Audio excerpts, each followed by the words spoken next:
오늘은 사도행전 20장 1절에서 12절까지 말씀입니다. 먼저 하나님의 말씀을 읽겠습니다. 소요가 그침에 바울은 제자들을 불러 권한 후에 작별하고 떠나 마게도냐로 가니라.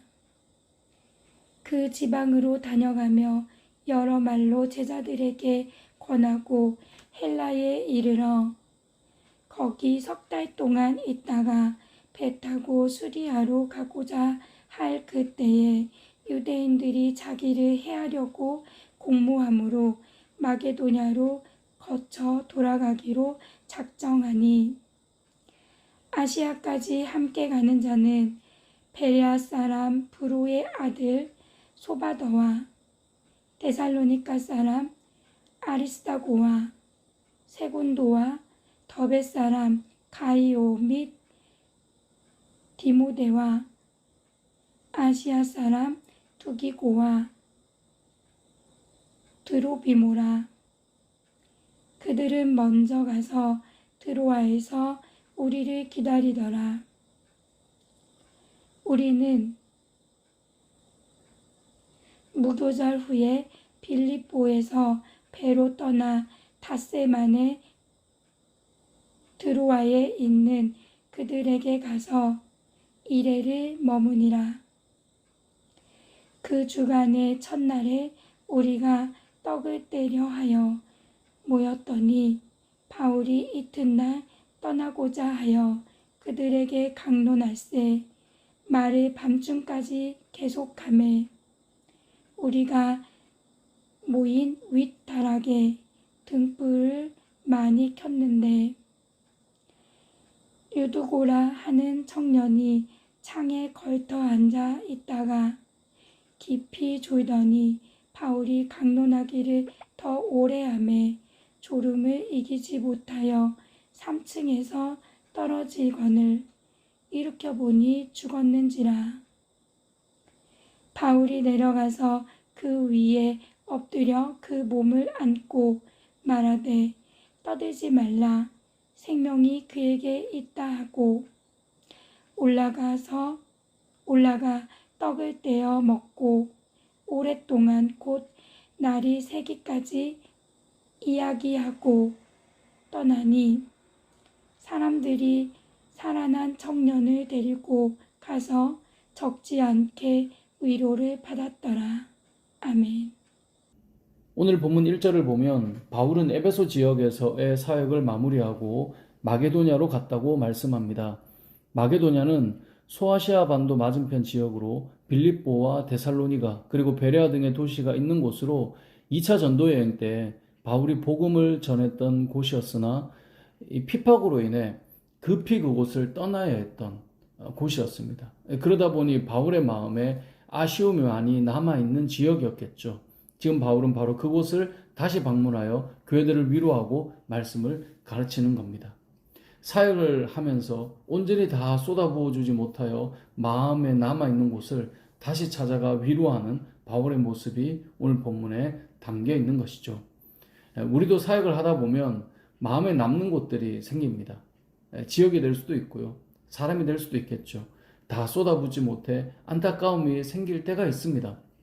오늘 본문을 통해 우리는 그런 부분을 우리도 돌아보고 다시 챙길 필요가 있다는 것을 기억해야 합니다.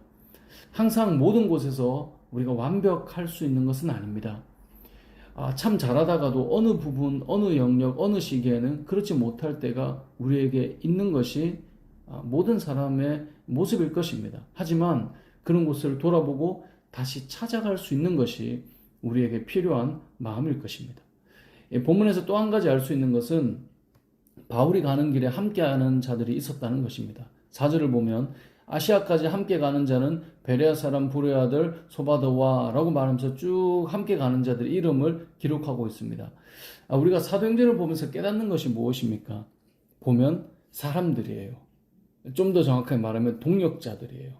항상 하나님의 귀한 사역에는 믿음의 동력자들이 있었습니다.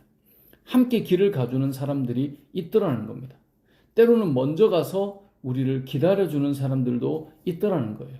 사역은 혼자 하는 것이 아닙니다. 주님의 몸된 교회는 혼자 세우는 것이 아닙니다. 하나님의 귀한 사명은, 하나님의 일은 어느 한 사람이 감당하는 몫이 아닙니다. 하나님께서는 동력자와 사람을 세우심을 통해서 함께 가게 하심으로 주의 일들을 이루어 가십니다. 그런 의미에서 이 함께 가는 사람들, 즉 좋은 동력자들이 생기는 것은 정말 큰 복입니다. 그래서 우리가 기도할 때 이런 동력자들이 우리에게도 생길 수 있도록 기도해야 될 것입니다. 저와 여러분의 인생 속에 특별히 우리가 주님의 몸된 교회를 섬길 때 좋은 믿음의 동력자들을 우리에게 허락해 주십시오. 이건 너무나 중요한 기도의 제목이 되겠죠. 자, 그렇게 4일간 이야기 이후에 바울이 이제 드로아에 가게 되었는데요. 거기서 7일간 말씀을 전해요. 그런데 바울이 다음날 이제 드로아를 떠나려고 하다 보니 이제 오늘 밤이 마지막 집회인 거예요. 그러니까 마음이 아쉬워서 설교를 끝을 내지를 못해요. 조금이라도 더 전하고 싶은 거예요. 그래서 7절 하반절 말씀을 보면 바울이 이튿날 떠나고자 하여 그들에게 강론할세 말을 밤중까지 계속하매 라고 말씀하고 있어요. 그러니까 끊을 수 없어요. 내일 떠나야 되는데 이들에게 조금이라도 더 말씀을 전해야지, 이 마음인 거죠. 그런데 이제 밤이 깊으니까 또 등불을 많이 켰다라고 성경 말씀하고 있죠. 당연히 실내는 덥고 산소는 부족해지고 그랬겠죠. 그 가운데 한 청년이 그래도 공기가 조금이라도 더 신선한 곳에 앉고 싶어서 어디겠어요? 창가겠죠. 창가에 걸터 앉아 말씀을 듣는데 문제는 졸기 시작하는 거예요. 구절을 보세요. 유두고라 하는 청년이 창에 걸터 앉아 있다가 깊이 졸더니 이제 걸터 앉아 졸기 시작하는 거예요. 깊이 졸게 됐어요. 그 다음 뭐라고요? 바울이 강론하기를 더 오래 하며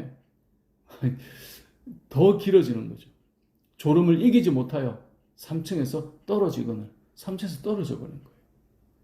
근데 이렇게 보니까 이 청년이 죽은 거죠. 말씀을 듣다가 얼마나 큰 날벼락이겠어요. 어떻게 보면 뭐 창피한 일일 수도 있지만 또 교회적으로 보면 이 엄청난 문제죠. 근데 이러한 상황에 바울이 청년을 위해 기도하고 살리게 되었다라고 오늘 본문은 말해요. 그리고 12절을 보면 이렇게 말씀합니다. 사람들이 살아난 청년을 데리고 가서 적지 않게 위로를 받았더라. 사람들에게 엄청난 위로가 되었던 것이죠. 예배드리다가 사람이 죽었으니 얼마나 큰 문제였겠습니까? 근데 문제가 해결된 거죠. 이것만으로도 교회는 엄청난 안도와 위로가 되었을 것입니다. 또한 죽음의 권세를 이기는 생명의 역사가 교회 안에서 나타나고 있음을 보았으니 성도들이 얼마나 큰 위로가, 실제적인 위로가 되었겠습니까? 더 나아가 예배 시간에 졸다가 떨어졌으니 사실 창피한 일이기도 하잖아요. 하지만 그런 연약한 자도 살려주시는 은혜를 교회가 다 보았던 거죠. 그래서 이들은 적지 않은 위로를 받았다라고 성경은 기록하고 있습니다. 결국 교회는 연약한 자를 향한 위로가 있는 곳이어야 함을 오늘 본문은 우리에게 말씀하고 있습니다. 교회는 생명의 역사가 있는 곳이며 지친 자가 위로를 얻는 곳임을 볼 수 있는 거죠. 최근에 우리는 코로나로 이제 잘 모이지 못하고 있지만 저는 우리 은혜울림교회 예배 안에 이런 생명의 역사가 나타나기를 소망합니다. 뿐만 아니라 우리 공동체가 모이기 시작할 때 연약한 자들이 위로를 얻는 생명의 공동체가 되었으면 좋겠는데요. 우리가 그런 교회로 세워지도록 함께 기도하고 함께 믿음으로 동참하는 저와 여러분의 삶이 되시길 주님의 이름으로 축복합니다. 아멘.